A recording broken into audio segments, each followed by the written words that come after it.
Beyaz Saray, ABD Ulusal Güvenlik Danışmanı ile Çin Merkezi Dışişleri Komisyonu Ofisi Direktörü bu hafta İsviçre'de yüz yüze görüşeceğini açıkladı. Fransa Cumhurbaşkanı Emmanuel Macron, başkent Paris'te bulunan ABD Dışişleri Bakanı Antony Blinken'la görüştü.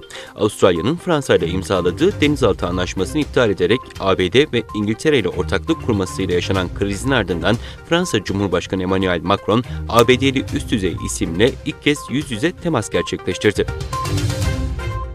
Doğu Türkistan'da 10 yıl görev yapan ve sonrasında ülkeyi terk eden Çinli bir polis memuru, ABD basınına verdiği röportajda tutukladıkları Uygur Türklerine suçlarını itiraf ettirene kadar işkence ettiklerini belirtti. Eski memur, tutukladığı Uygurların iddia edildiği gibi aşırılıkçı olmadığını vurgulayarak Sincan bir savaş bölgesi değil ve bu insanlar bizim yurttaşlarımız, yabancı düşman değil diye konuştu.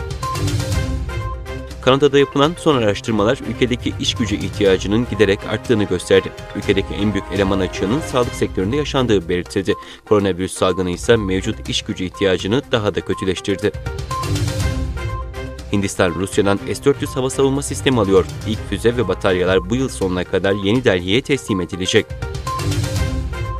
Tayvan Savunma Bakanı, Çin'e ait çok sayıda uçağın Tayvan'ın hava güvenlik bölgesini ihlal etmesinin ardından Tayvan'la Çin arasındaki gerilimin 40 yıldır olmadığı kadar yükseldiğini söyledi.